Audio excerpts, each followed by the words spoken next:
Bonjour, alors aujourd'hui présentation d'un petit kit Macross, un petit kit Harry malheureusement j'allais dire. Un kit qui a pourtant une particularité, c'est pour ça que je l'avais acheté.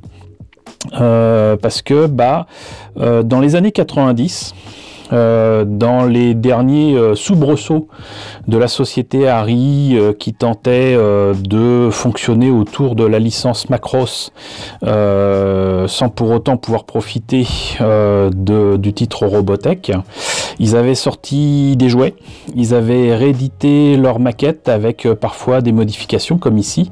Là par exemple c'est une maquette au 1/100e avec une Super Valkyrie VF1J. Donc moi je connaissais surtout chez Harry les Super Valkyrie, il me semble que c'était en fighter, en battloid, je me rappelle pas qu'ils en aient fait. Et donc il y avait des pièces en plus qui permettent de faire soit la Super Valkyrie, soit la Strike Valkyrie, qui n'existe pas en VF1J dans le film d'ailleurs. Mais surtout qu'il y avait la particularité d'être livré avec des figurines. Là vous avez une illustration, une image de Hikaru Ichijo tel qu'on le voit en tout cas dans la série télévisée. Et ces kits, comme vous le voyez, ont été sortis à l'occasion du 15e anniversaire de Macross. Donc, a priori, ces kits ont été sortis en 1997. Pour moi, ça fait récent, mais ça fait quand même donc 24 ans, enfin 23 ans, quoi, mais on va dire que 24 ans quand même, que ces kits sont sortis. Et alors, ce qui est rigolo, c'est qu'ils sont pétris de bonnes intentions, mais bourrés de défauts.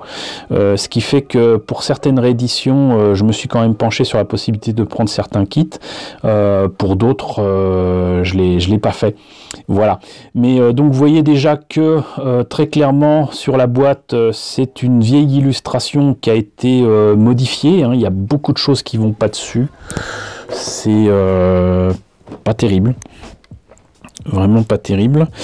Pour les figurines dont je parlais, voilà, en fait, c'était tiré donc de la série animée et donc on avait droit à 8 personnages différents. Petite note d'ailleurs, là il présente des images des personnages, mais désolé, c'est même pas les poses en question. Min-May, je crois pas qu'on l'ait dans cette tenue-là. En tout cas, je suis sûr que Milia, on l'a pas du tout dans cette tenue-là parce que c'est la seule que j'avais réussi à obtenir. Je tenais d'ailleurs à avoir certaines figurines, mais elles étaient un peu petites. Puis je n'allais pas mettre, je sais plus, c'était peut-être 100 balles à l'époque pour chacune de ces figurines et chacune de ces maquettes, quoi. Mais bon, sinon donc au 1/100e, il proposait apparemment donc aussi le VF1S en Strike Valkyrie, donc issu du film. Mais ce qui est étonnant, c'est que je vous avais présenté moi la version Imai au 1/100e du Battloid, donc c'est un kit très différent. Le VF1D, donc ici en Battloid avec le pack super, rien d'étonnant ici cela dit, puisque le VF1D était proposé en Super Valkyrie aussi, donc en version transformable au 1/100e. Moi j'avais la version Robotech de chez Revell, et par contre un VF1A en Super Valkyrie, rien que de plus normal. Mais là aussi une illustration un peu étrange. Alors ce qui est écrit, c'est que là il est écrit From the movie Macross Do You Remember Love. Faux, complètement faux. C'est complètement faux. Et puis il y a plein d'erreurs à l'intérieur, c'est complètement fou aussi. Donc voilà, on a fait le tour de la boîte, on va quand même voir à l'intérieur ce que ça donne. Alors, puisque c'est là, on va commencer ici. Alors, il y avait des instructions en japonais et en anglais.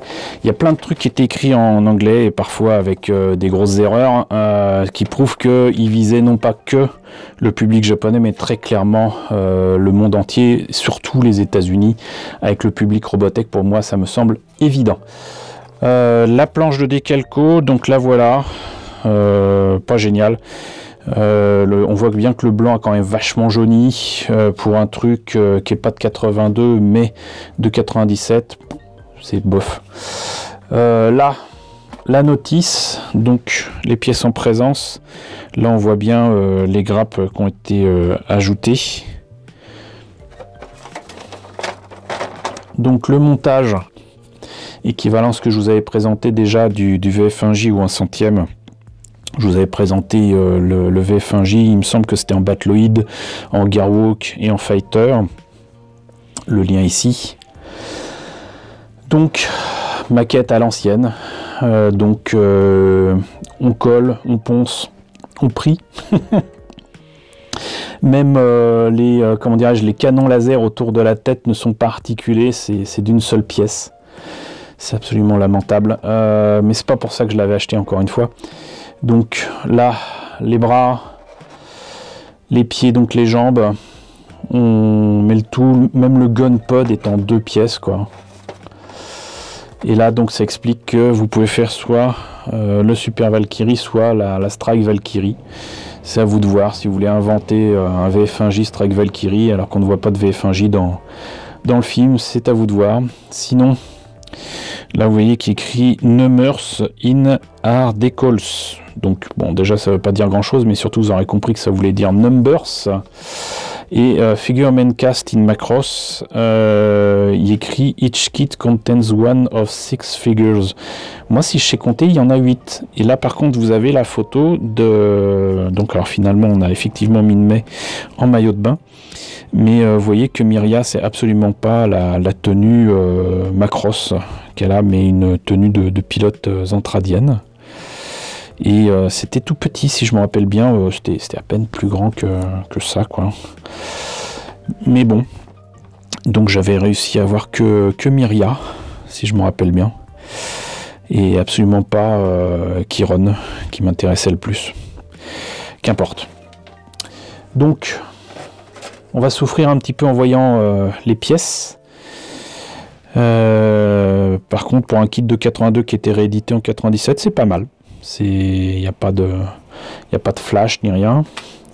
Par contre, toujours le même problème avec Harry, donc avec des détails qui n'existent pas, des détails en creux qui devraient être en plein, des détails en plein qui devraient être en creux, mais bon, là ça va. Là, vous voyez que le buste de la Valkyrie est beaucoup trop étroit. Les ailes, c'est du n'importe quoi. Là, il y a des détails ici avec les petits triangles sur les épaules. C'est en plein alors que ça devrait pas. Le nez de l'appareil, qui devient le bassin du robot, bah, vous voyez, c'est là aussi beaucoup trop petit. Là, c'est une partie du pack super.